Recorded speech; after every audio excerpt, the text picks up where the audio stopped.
Gracias por mantenerse en nuestra sintonía. Estamos analizando el tema de las pensiones, profundizando sobre esta situación que se viene, una discusión a nivel nacional muy importante que habrá que esperar de los resultados que espera el cotizante. Por un lado, que le mejoren su pensión. Nadie está pensando en meter dinero a las AFP para terminar con una pensión de miseria, sino al contrario, que ese dinero se multiplique, sea más grande y cada vez tenga más recursos. Pero aquí se han combinado varias ideas y otra de ellas es el tema de una pensión universal, como un deseo, una utopía, una buena intención de pensar que todos los salvadoreños que lleguen a la edad de jubilación reciban algo de dinero para su vida. Pero eso es insostenible porque no se puede regalar lo que no se tiene. ¿Cómo se le puede dar a todos los ciudadanos desde un fondo privado? Ese es el otro gran problema. Este es un fondo privado que solo le pertenece a los que tienen cuenta ahí. El resto de salvadoreños que no tiene cuenta ahí, pues deberá buscarse otro mecanismo, pero tratar de hacer la mezcla, eso todavía va a disminuir más la pensión, el poco dinero que existe, que han logrado ahorrar estos privados a través del fondo de las AFP. Canopis, necesita un canopy, hay donde, eso se llama de Coralón, tiene calidad en canopis como estos que está viendo usted, con marca o sin marca, de los colores que usted quiera. Eso sí, tenga por seguro que ni el viento, ni la lluvia, ni el sol le va a generar daño a estos canopis, no se le va a desmanchar, no se le va a romper, porque es hecho con la máxima calidad, con la máxima resistencia, productos de primera y con calidad tecnológica internacional. No crea que ahí va cocidito así, no, usa maquinaria importada de la mejor calidad mundial para coser la lona, para pegar la lona y para darle a usted la calidad con la que trabaja de Coralón. Decoralón.com para más información. En el teléfono, ¿qué piensa nuestra audiencia sobre este tema de las pensiones? Hola, buenos días.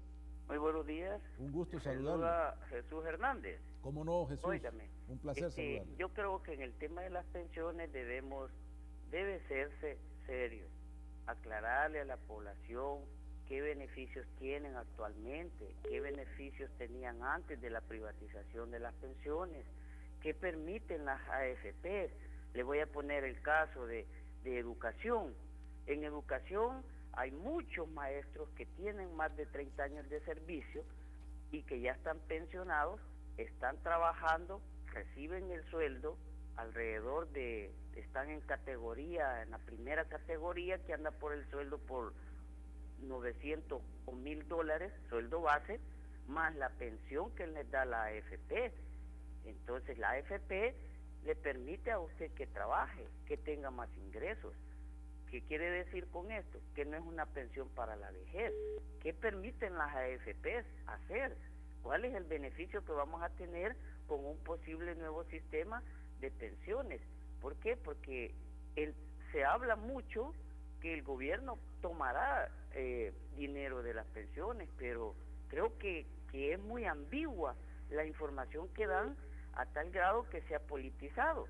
El beneficio lo queremos todos los trabajadores, pero las AFP también le permiten al trabajador trabajar. En la planilla de descuento le dicen en edad de retiro y ya no le descuentan a usted, le comienzan a dar su pensión. Entonces ahí se necesita una investigación seria.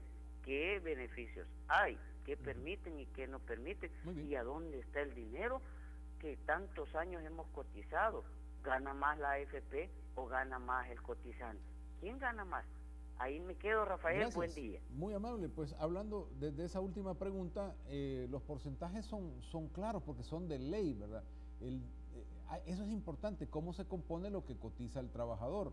Es un 13%, si mal no recuerdo, es un 13% compuesto entre 6.5 que pone el trabajador de su propio salario y 6.5 que pone el empleador, el empresario que lo ha contratado, y complementa ese 13%, pero del 6,5% que paga el empleador es de donde sale el porcentaje del 2% que es el costo de administración, de tal manera que el resto queda ahorrado en la cuenta. Ese es más o menos a secas el panorama de cómo la cuenta individual se compone. Más llamadas. Hola, buenos días. Buenos días, don Rafael. Un gusto saludarle. Hablándole acerca de las pensiones. ¿Perdón, cómo dice? Hablando acerca de las pensiones. ¿Cómo no? Fíjese que, yo digo que, ¿por qué a la persona que ha cotizado, verdad? Y luego ya no está cotizando, ¿por qué ese dinero no se lo pueden regresar a la persona? Ese sería el problema. Ah, ok. Pero eso tiene una explicación, se lo hago, no hay ningún problema. Gracias por llamarnos. ¿Qué es lo que sucede? Porque mire qué bonito que podamos darnos cuenta que nos falta mucha educación en todos estos temas y que no se nos explica. No se han hecho todos los esfuerzos permanentes por educarnos sobre el tema de pensiones. Lo que sucede es que todo tiene que ver con la edad de la persona y con la cantidad de dinero que puede cotizar o que puede guardar. Porque lo que yo voy guardando hoy, fuera de la edad de jubilación, tiene dos funciones. Una, mi propio dinero a futuro, por el cual debe ganar una rentabilidad e ir creciendo para que a mí me mejore mi pensión y me mejore y me la garantice en el futuro. Y la otra, que con este dinero que yo pongo ahora, el que va jubilándose pueda tener su pensión garantizada. Entonces al final es un juego de dinero financiero que necesita dos cosas para funcionar. Uno, cada vez más cotizantes, o sea, que más gente esté poniendo dinero al sistema, que es algo en lo que hemos fracasado. ¿Por qué? Porque no hay empleo. No hay empleo formal, no se están generando los cotizantes diariamente como deberían estar metiéndole dinero fresco, porque un joven que entra cotizando a los 20 años empieza a meterle dinero fresco que va a servirle al que ya va saliendo, que está cumpliendo sus 60, 70 años, ¿no? Y esa es la compensación. Y otro factor que se necesita, aparte de que haya más cotizantes, es que tenga la mayor rentabilidad posible el dinero que ya está en las cuentas. Y por eso es el tema de la poca rentabilidad que le paga el gobierno, que usa el 80% del dinero, ya lo tiene en su mano. Entonces se da cuenta cómo la fórmula entonces se complica. Hola, buenos días. Buenos días. Un gusto saludarle. Gracias. Dígame, ¿en qué le podemos servir? Nada más. Yo creo que entre salvadoreños lo que hacemos es echarnos zancadillas, porque si tuviéramos una responsabilidad como empresa, que descontamos a los trabajadores pero no pagamos planillas, ya sea en seguro, AFP, renta. Entonces creo que si se crea una responsabilidad social como sociedad, podría ser mejor las cosas. Efectivamente, gracias por llamarnos. Y es que esa es parte también del problema, la informalidad en los negocios, la informalidad en el empleo, que se contrata gente pero no está en planilla, no tiene seguro, no tiene AFP, no tiene nada, entonces no se puede formalizar y eso entonces daña el fondo. Porque esta gente que prefiere trabajar así, porque se lo dicen a uno, contráteme y miren, no me descuente seguro, no me descuente AFP, claro, porque hoy no la necesita, pero cuando llega la edad de jubilación y no tiene trabajo, porque ya no le dan trabajo, porque va en decadencia su actividad física y etcétera, allá viene entonces la mano a decir, ¿quién me da de comer ahora? Y esa es la utopía que se trata de llenar con el tema de una pensión universal para todo el que llegue a esa edad, pero muchas veces no todos están ahí porque les ha ido mal, no, están ahí muchos porque ni siquiera se interesaron, porque en su época de joven tampoco ahorraron, entonces la cosa es complicada. Buenos días, amigo. Mire, el problema tan grande que tenemos, mucha gente se jubila y se queda trabajando, y los jóvenes ¿a dónde van a trabajar? Y los viejitos siguen ocupando las plazas. Eso es lo que deben investigar y que las FP nos estén dando esos beneficios. Porque hay muchos jovencitos de 23, 24 años que quieren trabajo. Hasta un viejito de 75 años que ya no está rindiendo lo mismo. Y tiene pensión y tiene un salario. Buenos días. Gracias por llamarnos. Sí, efectivamente es parte del ciclo. Pero yo no creo que ese es un beneficio de la AFP, sino que las condiciones del mercado, que aunque esté jubilado le siguen dando trabajo en lugar de a un joven. No creo que tenga nada que ver con la AFP, sino que tiene que ver con el mercado laboral. Hola, buenos días. Sí, buenos días, Rafael. Un gusto. Allí el problema estriba en que pueden aprobar hasta el 10% que pague el gobierno, pero no hay ninguna garantía, aunque lo dejen por escrito, o así hablado o con testigos, no hay ninguna garantía, porque va así que el gobierno con el dinero y no hay ninguna garantía de que puedan pagar absolutamente nada. Exactamente, porque al final son los fondos públicos para pagar esa deuda, que es otro tema que también debemos comprender. ¿Por qué se habla de deuda de pensiones desde el gobierno si los fondos son privados y los pone el trabajador y el empleador? Porque en el pasado había otro sistema, el sistema era público, lo administraba el gobierno y todo el dinero que llegaba ahí, pues lo usaron para otras cosas. Y cuando vinieron a ver, ya no había cómo pagar a los que iban saliendo, se acababa el pisto, no había. Entonces, ¿qué hicieron el dinero? Nunca se supo. ¿Y qué hicieron nada más? Bueno, mire, firmemos unos papeles donde el gobierno le debe a todo este montón de gente, pásenlos a un sistema nuevo, pero ahí le vamos a pagar la deuda poco a poco en la medida que vamos saliendo. Así era simple. Pero ¿qué pasó? El gobierno tampoco ha pagado, o sea, no pagó lo que dice el televidente, no hay garantía de que el gobierno pague, y mucho menos que administre el fondo y lo use bien. Hola, buenos días. Buenos días, don Rafael. Un gusto saludarle. Efectivamente, lo que usted señala es justo lo que yo quiero aportar a esta discusión. En 1998, yo empezaba mi vida laboral con el Estado, y pues ya había cotizado 2 años porque entré en el 96 en IPEP, y antes de eso pues como empleado particular había estado cotizando al Seguro Social. Se inició el sistema por las AFP y nos obligaron a movernos a las AFP, y todo lo que yo había cotizado para vejez, invalidez y muerte en el Seguro Social andaba por alrededor de 9,000 colones, creo, en aquel entonces. Nos dijeron que esa suma posteriormente la iban a incorporar a nuestro ahorro. Han pasado ya casi 20 años y no he visto un centavo de eso. Entonces, lo que usted señalaba, el Estado ocupó ese dinero, nos lo debe aún, y yo no veo forma de que en algún momento nos vaya a pagar eso. Muchas gracias. Gracias por llamarnos. Esa llamada también nos da pie para explicarles que ese dinero que antes se cotizó y que teníamos algunos un poquito, porque yo también empecé a cotizar por ahí del año 90, lo que se haya cotizado un poco por ahí, eso es parte de esa deuda. Por eso es que cuando usted se va a jubilar hoy, le dan un certificado que viene del gobierno y van a revisar todos los papeles viejos y le dicen, vaya, lo que encontramos que le debemos es esto, más lo que ya tiene ahorrado en la AFP, se lo suman y ese es el total del asunto, pero hasta este momento se hace efectiva esa deuda que tiene el Estado con los ciudadanos.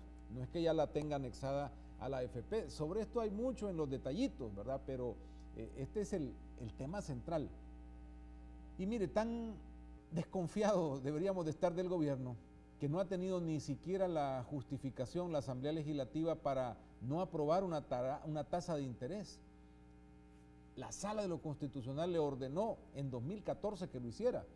Ha pasado más de un año y ¿qué pasó? Se le citó y se le pidió que llegara a la Corte a explicar por qué no había legislado esto.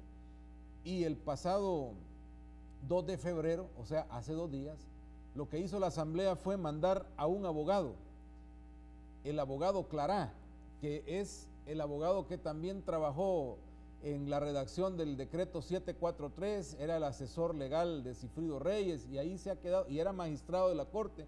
Llegó a ser un papelón, porque primero quien tenía que comparecer es la representante legal de la Asamblea, que es la presidenta, pero mandó al abogado y el abogado se limitó a hacer un papel tan pésimo que la sala dijo, mire, por favor regrésese, mejor vamos a ver esto, cómo lo arreglamos. Y ahora, entonces, la Asamblea está en el debate y hoy probablemente continúen con eso para abordar la temática. ¿Por qué no lo elaboraron? Simplemente porque no les ha interesado, porque están defendiendo el tema fiscal y en lugar de comprometerse con el ciudadano, se han comprometido con el gobierno mismo, con su partido, con su rollo para defender el no verse tal cual se han quedado al final de cuentas expuestas las cifras del país.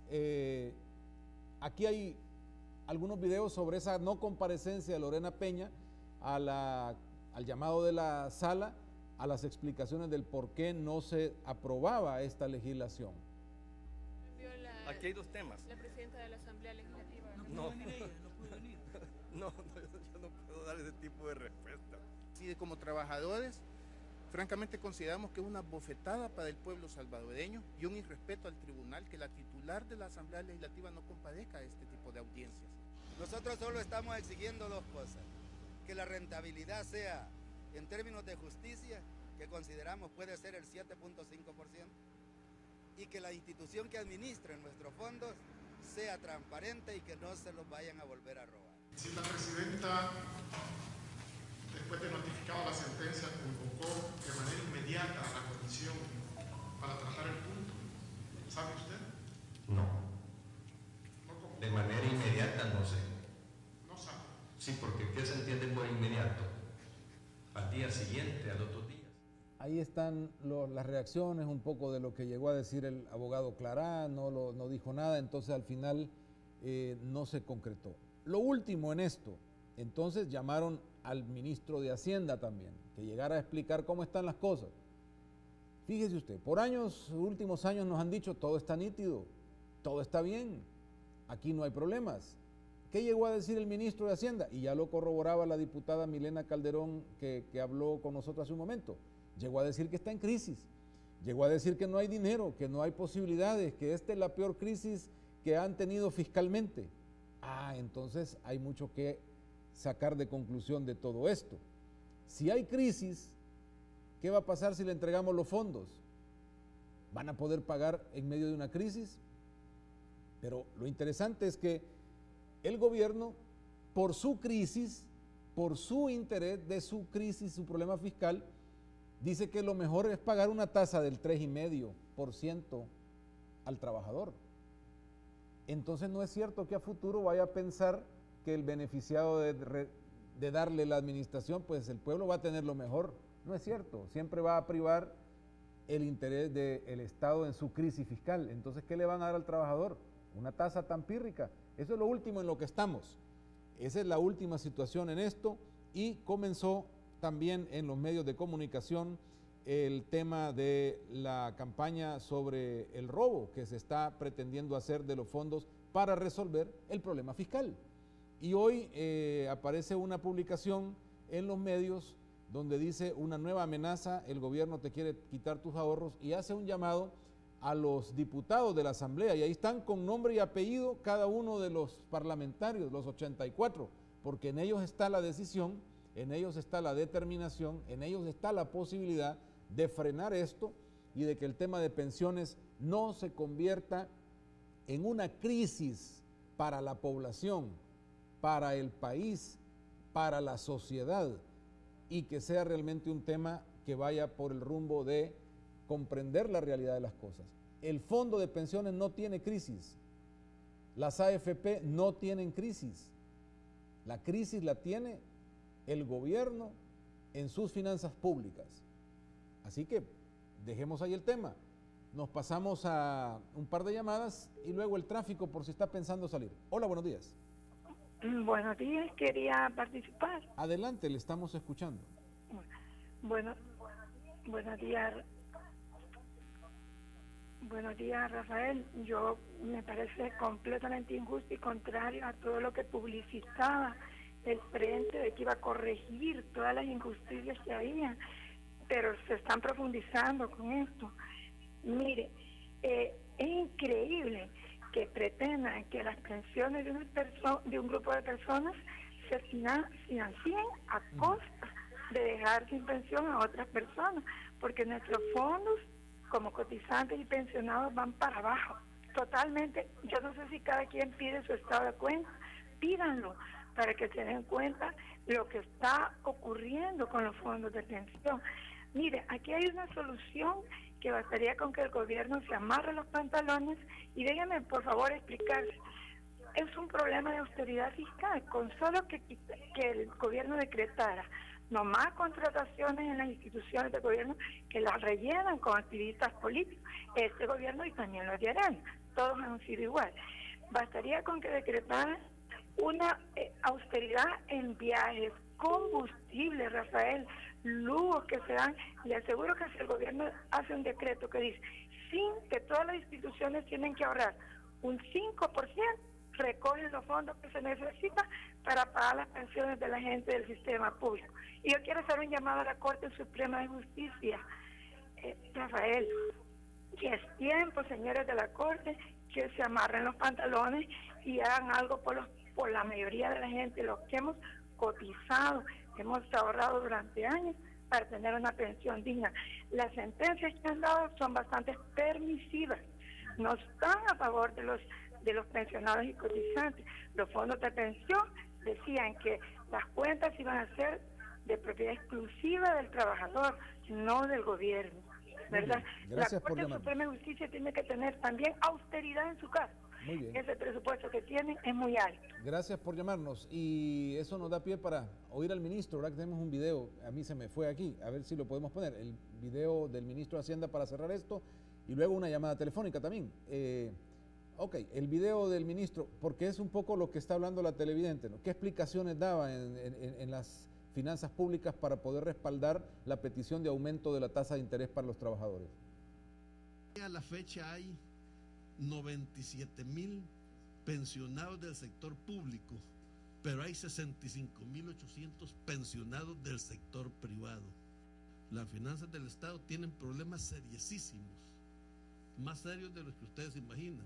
Las finanzas públicas están emproblemadas, pero no están emproblemadas en sí, están en problema del déficit fiscal de 3.214, es sin pensiones, y el resto es con pensiones.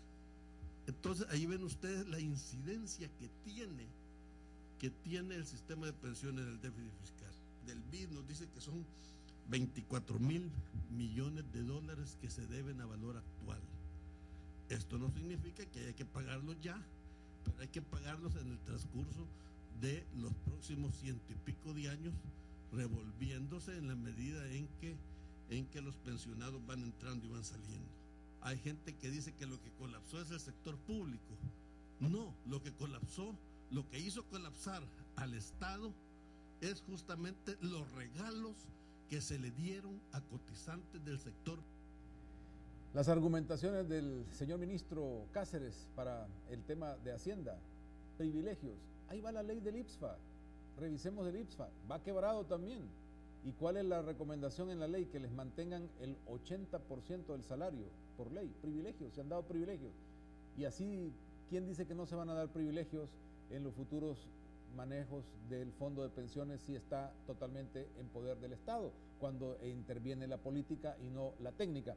Está con nosotros al teléfono Julia Evelyn Martínez, economista, para abordar un poco esta temática y completar y cerrarla en esta mañana. Gracias por permitirnos, Julia Evelyn, esta conversación, y gracias siempre por colaborar con nuestro programa. No, para mí es un placer poder colaborar con ustedes, y aprovecho para felicitarle este esfuerzo que ustedes están haciendo para crear una opinión pública informada, diversa, ¿verdad?, sobre esta temática de las pensiones. Gracias. Julia Evelyn, ¿cuál es su análisis al momento? ¿Dónde estamos? ¿Podemos achacarle la crisis al tema de pensiones? ¿Es al endeudamiento y otros gastos? ¿Dónde estamos parados en este momento? Mire, sobre este tema yo creo que hay varios aspectos.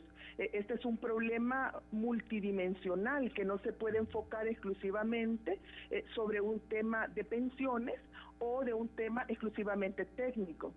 Fundamentalmente creo que hay que recordar que el tema de las pensiones o el derecho a una pensión digna no es un tema ni político ni técnico, es un tema de derecho humano.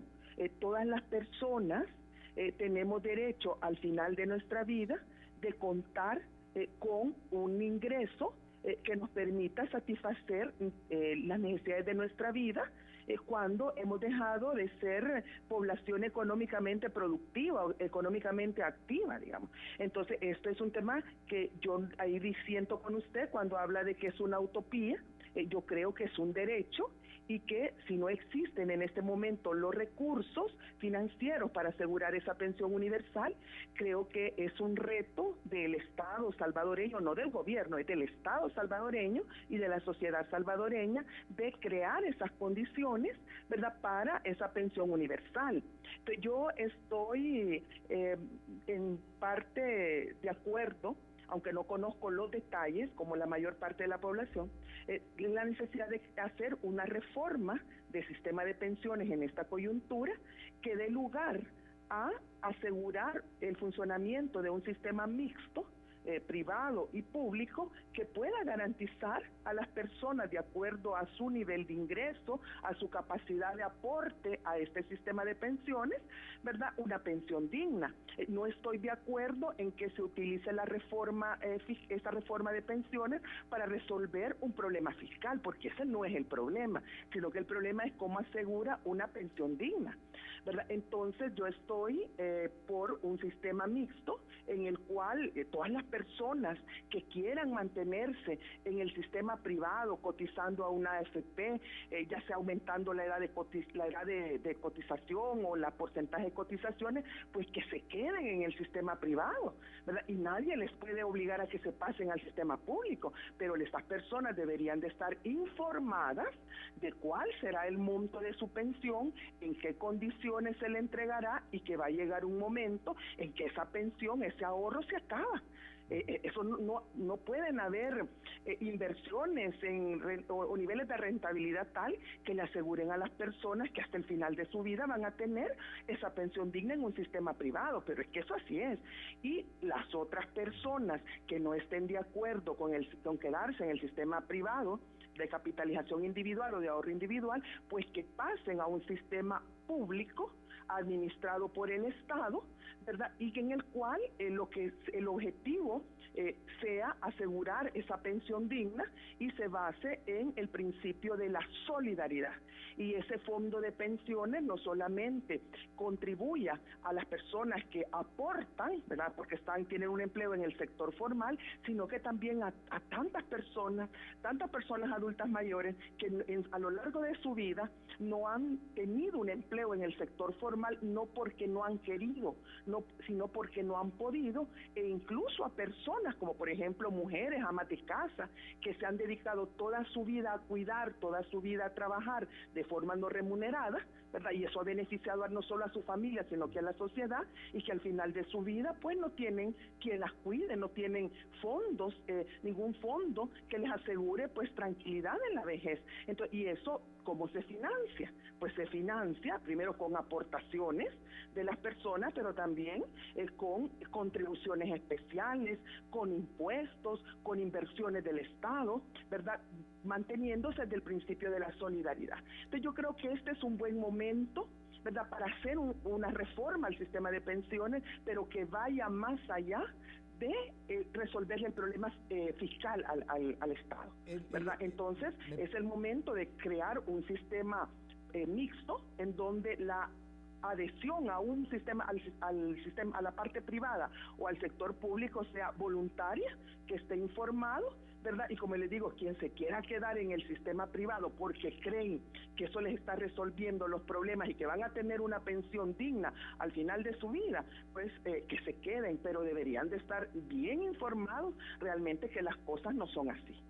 Entonces, para usted la condición sería que sea voluntario el traslado. Y le pregunto y hago énfasis porque el Estado no menciona esto, sino ha puesto rangos. Es decir, si usted gana tanto, entonces lo van a trasladar de allá para acá, o con estos rangos se viene el dinero de allá para acá.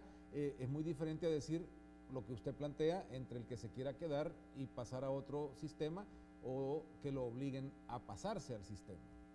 Sí, no, yo estoy por la opción de que sea el traslado o la permanencia, digamos, en el sistema privado, o el traslado al sistema público, que sea una opción. Yo soy defensora de eso, de la libertad que las personas debemos de tener de decidir, ¿verdad?, sobre qué hacemos con nuestra vida y con nuestro futuro. Y las pensiones es un tema fundamental para nuestra vida. Entonces deberían de darnos, eso sí, la información darnos la opción para que las personas tomemos las mejores decisiones. Pero ahí es donde es tan importante el programa y toda esta discusión y este análisis que usted está contribuyendo a generar. ¿Por qué? Porque hay mucha mentira, hay mucha tergiversación, y yo diría que hasta publicidad engañosa. Mire, yo recuerdo cuando se iba a privatizar el sistema de pensiones, el gobierno de ese entonces y algunos tanques de pensamiento y algunos funcionarios públicos que ahora son analistas económicos, mire, hablaban maravillas del sistema privado. Y le decían a las personas, pues claro, como lo estaban vendiendo como una mercancía, pues lo que querían era privatizar las pensiones para que las AFP ahora se crearan estas empresas, las AFP, y pudieran tener ganancias, ¿verdad? Entonces a la gente le prometían que con una cotización esta del 13%, pues iban a tener pensiones mejores que las que tenían en el sistema público. Y entonces muchas personas se pasaron a las AFP o optaron por pasar, y que estaban en el Seguro Social, y se pasaron a las AFP pensando que iban a tener esas maravillas. Y las personas nuevas que se iban adhiriendo al sistema también creen todavía que van a tener esas maravillas. Mire, los estudios técnicos que ha hecho la Fundaungo muestran que de las personas, de cada 10 personas que están cotizando en este momento a las AFP, solamente 2 van a tener pensiones que superen el 30% de su salario, entre 30% y 70% del salario. La otra gente, 2 van a tener pensiones menores al 30% de su salario promedio de los 10 años últimos, y el 60% simplemente no va a cumplir los requisitos y le van a devolver el dinero en una sola entrega. Entonces, esa es la realidad. Entonces, hubo mucha publicidad engañosa y ahora se ve la realidad, y no es por un problema de rentabilidad, porque usted puede, si decimos porque ahora todo se reduce a que el gobierno no paga la tasa de interés que debería de estar pagando, como lo que le da a otros que tienen deuda, otros inversionistas, por ejemplo, que dicen que debe ser el 10%, el 9%. Mire, eso apenas lograría $200 millones anuales en más rentabilidad, y eso no alcanzaría para asegurar esa pensión digna. La otra opción es que permitan a las AFP que coticen en bolsa, ¿verdad? Que vayan a comprar acciones, emisiones, deuda en la bolsa de valores, en las bolsas internacionales, pero eso pero no hay ninguna emisión de deuda, no hay bonos que tengan esa rentabilidad con la que puede asegurar realmente las pensiones dignas que necesitan las personas al final de su vida. Entonces yo creo que se están vendiendo muchos sueños, se están vendiendo muchas fantasías, y creo que lamentablemente hasta fondos y la NEP tienen una campaña, ¿verdad?, para como distorsionar la información y distorsionar la opinión pública, para lograr que las personas crean y se convenzan de que el sistema de pensiones actual, el privado, es superior, ¿verdad?, y que no hay mejor escenario que ese, y que no se pasen al sistema público, porque de esa manera no creo que estén pensando en el interés, en el bienestar de la población adulta mayor con sus pensiones, sino que están pensando en la rentabilidad que van a dejar de ganar, en las ganancias que van a perder si pierden todos estos cotizantes, ¿verdad?, cuyas comisiones ya no van a ir para ellos, sino que van a pasar para el Estado. Muchísimas gracias, Julia Evelyn, muy amable por darnos estos detalles, sus reflexiones y sus apreciaciones sobre el tema de pensiones. Muy amable. Solo por aclarar, o me disculpo si di a entender mal el tema de la utopía cuando hablo de la pensión universal. Claro, es un derecho constitucional y comparto con Julia Evelyn como lo ha detallado, pero lo digo en el sentido de, con estas finanzas, con esta forma y las cantidades de recursos que tiene el país, llegar a eso es una utopía, y claro, como ella lo dice, un reto, y efectivamente quizás esa es la palabra más correcta. Así que vamos al tráfico y volvemos enseguida para abordar otro par de temas con lo que queda del programa. Ya nos falta muy poquito para terminar.